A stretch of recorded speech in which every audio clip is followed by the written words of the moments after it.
Hello, and welcome to the Teacher Chris Learn by Play piano series. This is lesson 13 in the series.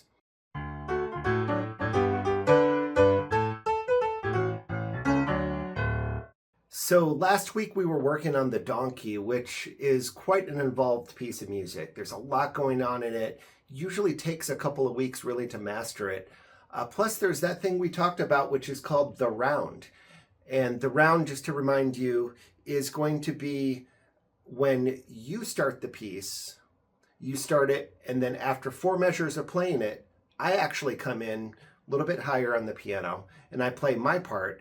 And while you're on measure 5, I'm actually on measure 1.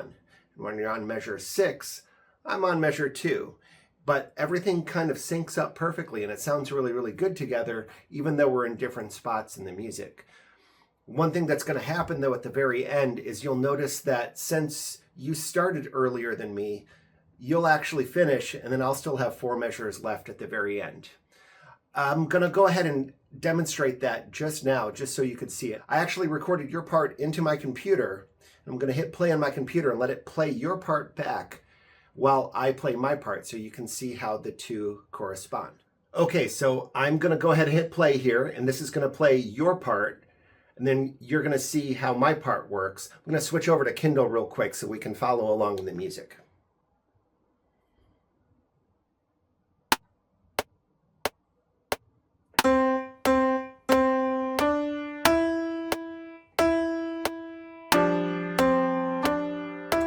One, two, Teacher Chris plays.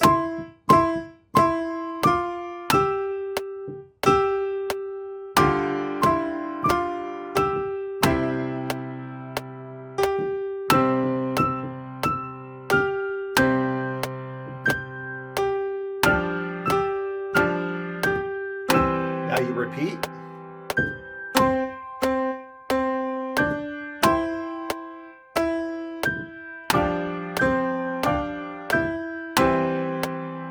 Now I repeat.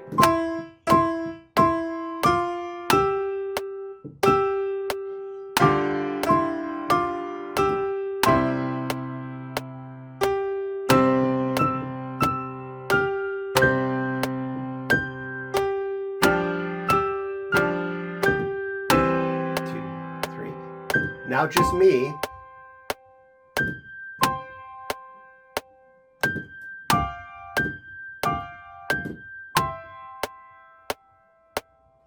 And we're done.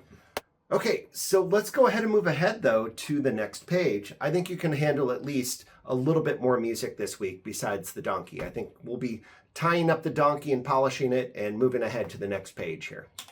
So the next page is going to be a whole new hand position called G position. Now with C position, remember your thumb in the right hand, finger number 1 was on middle C, and then in the left hand, your 5th finger, your pinky, was on the lower C, right below middle C. And you would think that G position would be the same thing, only moving up or moving down like this. Here's G now. But actually, it's not going to be entirely that. We're trying to learn all of the notes on the staff, not just those 5 notes in the right hand, 5 notes in the left hand. So what we're going to be doing is the right hand's going to be moving up, and we're going to be covering more notes in the G clef. But then in the left hand, we're actually going to be moving down to G, and we're going to be covering more low notes in the left hand. So let's look at that. Here's C position. And in the right hand here, we're just going to take where our 5th finger is on G, and we're going to move our thumb to it, just like that. So now finger number 1 is on G. We have G, and then we have the alphabet, A, B, C, and D. Let's look at that again. So we're in C position here, and then we're going to take where the 5th finger is, which is on G, and we're going to replace it with our thumb. Line up each finger, and now we have G, then we have the alphabet A, B, C, and D. So G, A, B, C, and D. Now on the left hand here, which is still in C position, instead of moving up to this G right here, we're actually going to take our 5th finger and move it down. Here's C, B, A, and here is G right here, the lower G below that C that we were on. So we have G, A, B, C, and D. So in total on the right hand, we have G, A, B, C, and D in the upper part of the treble clef or the G clef. And then the left hand, we have G, A, B, C, and D, but that's in the lower octave down there. Now, if you did it right, then you have a total of 9 white keys in between your thumbs. So 1, 2, 3, 4, 5, 6, 7, 8, 9 white keys, and then your thumb is on the G right there. So if you get your hands into that hand position, just push down the notes, and then count the white keys, 1, 2, 3, 4, 5, 6, 7, 8, 9. You see that there's 9 white keys in between your 2 thumbs right here. Then you know you're in the right spot. Okay, so let's look at it on the staff here and see how that goes. So we know G from the G clef. In fact, if we follow that G line over to right here, you'll see it's the second line up. Just like in all the seconds that we've learned, after G, line note G, comes space note A, the next note up. Remember, our musical alphabet is A, B, C, D, E, F, G, and then it goes right back to A again. So A, B, C, D, E, F, G, A, B, C, D, E, F, G. So right here we have a G, and then the very next note is A. And that is a space note A, and then we go to a line note B, space note C, and a line note D. And remember not to be thrown by this direction of the stems. That's just making it look nice and neat on the page by putting anything below the middle line with the stem going up, and anything on the middle line or above it with the stem going down. That's why we make the switch right here from A to B. It's still A to B. It's just that we have a stem going up and a stem going down to make it look nice and neat on the page.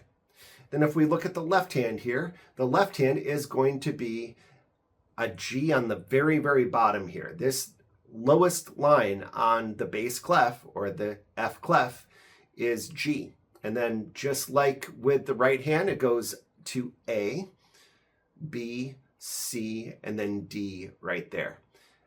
Okay, so those are those notes. Let's check out what the position G piece is. It's pretty simple. There may be one thing that throws you, and I'll point that out to you. But when you're doing this piece this week, it's a pretty easy piece to play.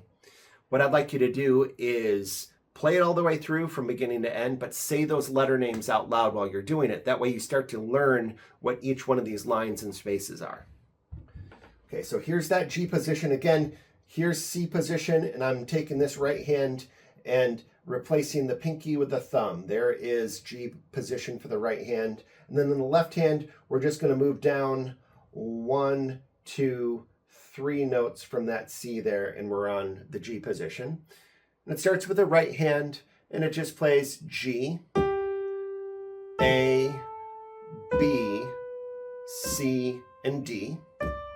And then back down C, B, A, and this is the one that kind of throws everybody off here. When we get to the third measure, it's G, A, B, C, but we don't go up to D here. We don't go up to the pinky. We go back down to B, A, G, 2. Then we go to the left hand. The left hand is going to be G, A, B, C, D, C, B, A. Then we go to G, A, B, C, not up to that D. Again, we turn right around and go to B, A, G, 2. So that's a pretty simple piece, I think, and really easy to start with as far as the G position goes. But as far as new material goes, I'd love for you to have one extra thing to do this week besides the G position piece, and then also trying to work through that donkey with the round, which is going to take some time to get right with my part. So if we turn the page to page 51 here, we have Jingle Bells, and that's a fantastic piece to know, just especially around the holidays. Now, this piece, I feel, doesn't need the duet that was written at the bottom of the page there. It really doesn't add much to it. In fact, if you just play your part as is, it sounds 100% like Jingle Bells from beginning to end, and there's nothing missing from it. Some of these other pieces, the teacher part actually adds a lot to it. This one, I think it's a little bit distracting for my students, and I don't think it really adds much to the song. So we're just going to do it as is. Now this week, what I'd like you to do, because you've heard the piece before, you've heard Jingle Bells before, is I'd like you to start to work on a piece self-prepared. And this is what I do with my in-person lessons. I assign a piece of music that they've never seen before and see if they can construct it on their own. And this is usually the start of that. Jingle Bells is a great start because you've heard it before and you know if you're playing a wrong note. So this has all new notes in it. This is the new G position, and all of the answers to whatever questions you have about what note is this and what note is that is on the previous page. And what I'd like you to do this week is I'd like you to just try to figure out the right hand and the left hand separately. If you put them together, that's fantastic. Go for it. But I think first what I'd like you to do is check out what the notes are and see if you can construct this piece on your own from the beginning. So that's actually where we're going to stop here. Let's go ahead and write down your assignment and go over how you're going to be working with the music this week. So first up is going to be the donkey. And with the donkey, this piece, you got to get the rhythms right first. So right here, if you need to write in the music and you haven't done it already, E2, E2. Then when you get to the C here, C2, 3, 4. That will be a huge improvement. Next thing I want you to do is G2, G2. Make sure that that's written in. And then when we get to this E right here, this is going to be E2, 3, G. We'll write in that G, even though that's a quarter note. I'd like you to have that whole measure written out. So E2, 3, G. And then this is the most important one, and I think we did this last week, but I'd like you to make sure you have it. C2, 3, G, C2, 3. This whole section right here, you can write out the right hand completely. Might help you with the rhythms this week when it comes to trying to coordinate with what I'm doing. And then, of course, at the very end, C2, 3, 4, and then doing that repeat and working on that repeat so that you don't lose a count between the C2, 3, 4, and then the beginning of the piece. Move on to position G on page 50. Now this one, you're going to play and say the letters out loud. Not so much worried about the counts. It's just being able to say G, A, B, C, D, C, B, A, G, being able to say those out loud and recognize what they are in the music. There is no duet with this one. We're really just trying to get to know these note names really well. And then the last thing is going to be Jingle Bells. And what I want you to write underneath that is self-prepare. Whenever I write in my students' assignment books, self-prepare, they know that I'm not expecting it to be absolutely performance ready perfect by the next week. What I'm asking them to do is to learn how to construct it on their own and see how far they can get on their own with a piece of music. And it's up to them how much they accomplish that week on it. And your main goal is going to be able to play your right hand and your left hand separately and perfectly throughout the piece. And then any other spots that you want to write in the counts, that's totally fine. We're just getting to know these notes. So if you feel like you want to write in some of the note names or even all of the note names to start off with, that is not a problem. We're just getting to learn these different notes on the two different clefs here, and there's a lot of work to be done there. The thing is that you're going to recognize the melody right away because you know Jingle Bells. And you'll know if you're playing a wrong note, and you'll be able to refer to page 50 in order to get the correct answer if you need it. So that's it for this week. Remember that with the round piece, that's going to be a lot more difficult and a lot more involved, so definitely spend a lot of time on that one. And then with the self-prepared piece, that's one where you can kind of get to it towards the end of your practice, and it should be just fine. Maybe even tackle it 4 measures or 1 line at a time. You should be good to go. So have a great week. I hope you enjoy the pieces this week, and I'll see you next week.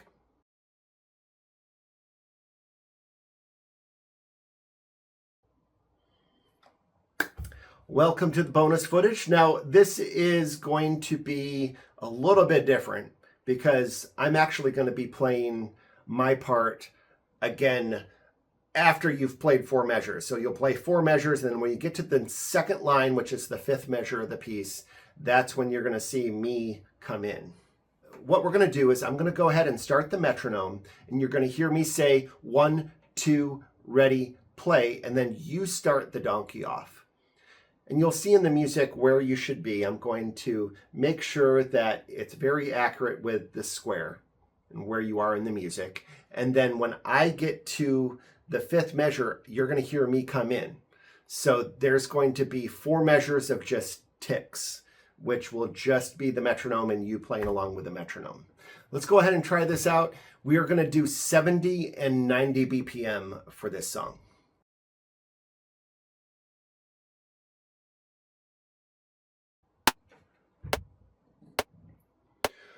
1, 2, ready, play.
One, two, ready, play.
And that concludes the bonus material. I hope you have fun with it, and I will see you next week.